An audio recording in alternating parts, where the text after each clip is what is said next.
Hey guys, it's Alicia from For the Love of Books, and welcome back to my channel. Today, I'm going to be doing the, let me get the name.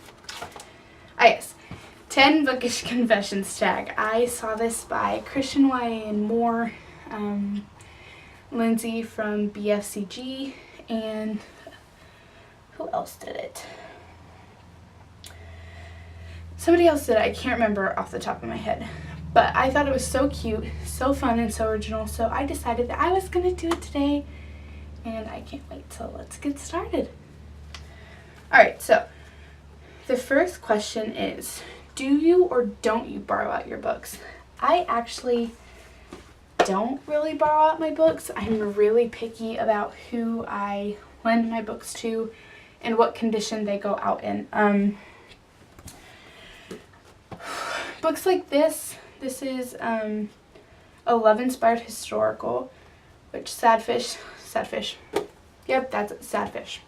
Sad Phase, they are stopping this line next year, but it is one of my favorites, like an entire bookshelf, completely full, like we're talking double shelved.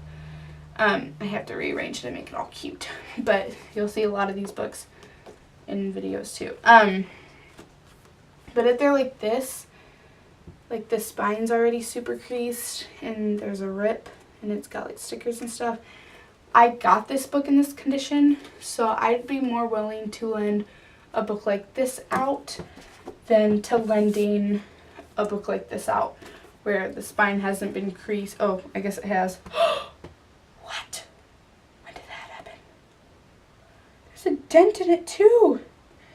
What has my life come to? But anywho, it's in better condition than this, and I'm a little more lenient with my love-inspired books because they're smaller and they can take a little more than these. Like, these are my babies. My books are my babies. I'm very, very particular about who I lend my books out to. So sometimes I do, and if I trust them, if I know that I will get them back in the condition that I gave them out to and not in worse condition, then I will lend them out. Alright, book 2. Do you read one book at a time or several? I am typically a one book at a time person, fiction-wise. Like, I can be reading a fiction book and sometimes I'll pick up a non-fiction book. Like this right here is the Esther anointing. So like my devotion, or if I'm just really feeling like I need to pick something like this up, or you know, anything like that I just need a little pick-me-up for, not to give me a good laugh, but to really feed me. And for more serious things, I'll pick up a nonfiction book. But this isn't something that goes on for a long period. It's just really when I need it. So, but I am normally a one book at a time person. Number 3, do you like a series to match or you don't care? I love my series matching. Like, okay, if there's a series that doesn't match, like Karen Whitmire stuff, Whitmire, how do you say that? Oh, love her stuff, but she has a couple series. She has the Archer Brothers, and then her newest one that's kind of coming to a close soon is the Harper Girls, the Harper Station. Please correct me, but those don't technically match, so it's a little confusing, but they are standalone novels. So that's the big thing. Like, her characters aren't really reused like Jen Tarano's characters, but they are great, but her covers don't match. Now, an author that I love seeing her covers because they like always match and they give me the greatest joy is Tracy Peterson. This is her Alaskan Quest series, and they just, like, they're so beautiful. They're just really clean and crisp, There's something on this. Really clean and crisp. And her books are normally numbered, like either on the spine. I don't know if you guys can see that. Either on the spine or on the front of her book. Oh, this is number 3. But even on the bottom, like, it's numbered. So I really enjoy that about a series. I do enjoy when they're numbered. And when they match. Oh, and another one. Merrily Farrell, I believe that's how you say her name. Her Love Blossoms and Organ series. I only have 1 and 2, but I have 1, 2, and 3 on my Nook, but I have 1 and 2 in paperback. I actually still have not read them. Isn't that crazy? I have them on both formats, but I haven't read them yet. They are on my to be read pile, but they're so pretty. Like, so pretty. And Blowing on Dandelions, like, the cover has dandelions on it, and this is Wishing on Buttercups, and it has buttercups on the spine. Like, I don't know. I really enjoy the aesthetic of series that match. Okay. Number 4. Do you skip and read to the end? No. Like, even on books that I don't like and can't get into, I will just put the book down. Like, I won't skip to the end. I don't read into it. I'm sure there's books. I think I have a book where I was flipping through when I was packing, just, to make sure it wasn't damaged or anything. I couldn't decide if I wanted to sell it. And my eyes were kind of skimming on accident, and I did get a little spoiler, but it's been a while, and I haven't read the book yet, so I don't know what goes into it. But I normally do not read ahead. Like, even if I don't like the book, I just put it down and pick up a new one. I don't read ahead. Number 5. Do you like thick or thin books? It depends on the mood that I'm in. Like, these books right here, they're pretty thick. They are, let me see. This one has 388 pages in it. And I mean, it's not humongous, but it's pretty big compared to, like, the love-inspired books. They're normally, like, 200 pages. Let me see. 282. And they're smaller pages. But, yeah, it really depends on the mood that I am and who the author is. It can be a little intimidating to get a book by an author that I've never read, because then I'm scared to pick it up, because if I get into it and don't like it, then I'm not a big one to put books down. I really like to push through, but it is kind of intimidating. I'd rather read a novella or a smaller book by an author first and then really push for one of their bigger books. Like Julie Clausen, I could literally read any size of her books. Love them. Karen Whittemire, as big as they get, I will read it. Jen Toronto, I will read it. Tracy Peterson, I will read it. Like, I don't care. I will read the authors that I know and love. But I do enjoy both. It depends on the weather. I'm a big weather person when it comes to reading too. Alright, number 6. How often do you write book reviews? Not often enough. Now I say that as I'm turning this into a review and I have the blog and everything, but I'm really just starting to get into it. I didn't put much, what's the word I'm looking for? I didn't put much into reviews, and I wish that I had, because then I would have been able to keep track even better of books that I've read and books that I've enjoyed. Because I'm such a big historical fiction fan, I think what happened was I got burnt out of contemporary because that was all I was reading, but I am picking it back up slowly, and suspense and everything, and I will enjoy it again. I know I will. There have been so many amazing authors, and there are so many amazing authors that you just can't help but fall in love with them. But I am writing more. I have the blog For the Love of Books, or For the Love of Christian Fiction at blogspot.com, and reviews will be going out. I review on Goodreads now. I'm really trying to push for that. I'll be reviewing here, and I'll just be reviewing in multiple places. So hopefully I'll be writing reviews for every book that I read on Goodreads, and more in-depth reviews on my blog, probably. We'll see how it goes. Number 7, seven, I can't count. Worst cliche. This is really hard. A lot of people say love triangles, but sometimes I actually enjoy them. I know, weird, crazy, but if they're written correctly, like if they're written really well, I really enjoy them. Now, you normally kind of end up like knowing who she's gonna get with, but it's the chase, like, you know, seeing both perspectives, or I enjoy love triangles every once in a while. But the worst cliche, overbearing mothers.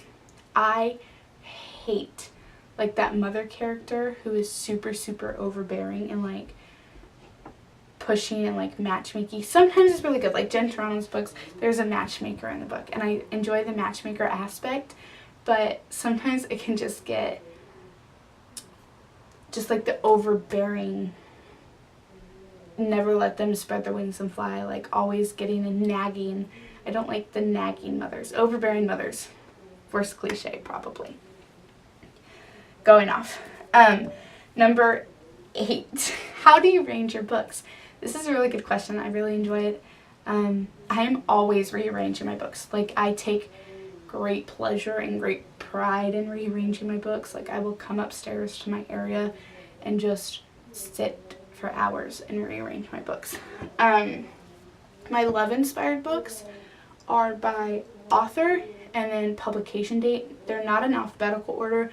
They're actually Western to English, like England, Regency times, kind of, or like city. So like I have Western, then I have the like mid-1900s era, and then I have books based in New York, and then books based in England. And then they're broken down by author and publication date. Because what's really cool about Love Inspired, they have at the top is the month and the year that the book comes out and hits stores. So that's really cool. So I have those that way. And then my big books, I have my Western to English as well. And then down on the bottom is my lesser read Western into contemporary. I have a few, but it goes into that.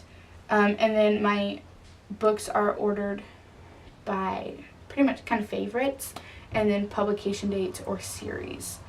But again, not alphabetized. That is just, like, as much as I love it, I rearrange my books too much to really put time and effort into alphabetizing everything. But I mean, hey, if you do it, that's awesome. That's great. That's so cool. I can't. And I get too many new books all the time to rearrange alphabetically. Number 9, favorite place to buy books. I buy books all over the place. I buy books from thrift books. I love thrift books. I've heard some people have some issues with them, but I've loved everything I've gotten. I mean, some of my books have been a little less than pristine, but I know they're coming from someplace like thrift books, so I'm not going to throw up a huge stink about it. I buy a lot of my books off of eBay. I know more people go the Amazon route. I've bought a couple books off Amazon, but I find that I get better deals when I go through eBay, which is kind of weird. Lately, I've been buying off of social media. I've been finding some great deals that way. Absolutely love it. Then I will get some from Goodwill, thrift stores, bookstores near me. There's one called Empowered Life. It took over Family Christian by us, and just all over. Wherever I can find them, I'll get them. Number 10, Kindle or paperback. I'm actually going to change this to Nook or paperback because I find that I don't really use my Kindle account a whole lot. I am going to try and use it more because I know a lot of, like Amazon is connected with Goodreads or something like that, and a lot of authors offer deals through Amazon. So I'm trying to use all of my accounts, but no, it doesn't matter. I'm a paperback girl, like paperback. I have quite a few books, like 100 and something, on my Nook account, and just a couple on my Kindle account or my Christian book. They have a reader's e-reader, and I have a couple books on there too. But I am still a very big paperback person. I love to be able to hold my book and flip through it. But I do enjoy it, like if we're on car rides and I forget, I know crazy if I forget to grab a book. I like being able to go on my phone and just read something that I don't have in paperback. I do like that aspect. I have a lot of books on my Nook that I don't have on my in paperback yet, even though I'm trying to rectify that. It's just taken a little more time than I thought it would. Or I actually have a Nook, like a tablet, that I'll use every once in a while. But I am a paperback person. I am a big paperback person. So yeah, that was my 10 Bookish Confessions tag. I hope you guys enjoyed it, and I would love to see you guys do it. Make a video and post your video in the comments, the link to your video, or even do it in the comments if you don't have a channel. I would love to see all your answers. And I'm super excited about more tags. I think I have a couple more planned. And side note, I just realized that I'm literally wearing the same colors that I wore in my last video. But instead, it's a black dress with a like maroon knitted cardigan instead of a black shirt with a kimono. I promise I have other colors, but I was at a church function, a casual church function, so this is what I grabbed. Yep. So I hope you guys enjoyed that. I loved it. It was so much fun. And I hope you are looking forward to the rest of my videos as much as I am. So excited. And we're getting a schedule put together soon, and I will have that out hopefully my next video. And we'll have a schedule about blogs, Bookstagram, and here. We'll get it all figured out. So go ahead and like, comment, and subscribe, and yeah, we'll see you guys in the next video. Bye!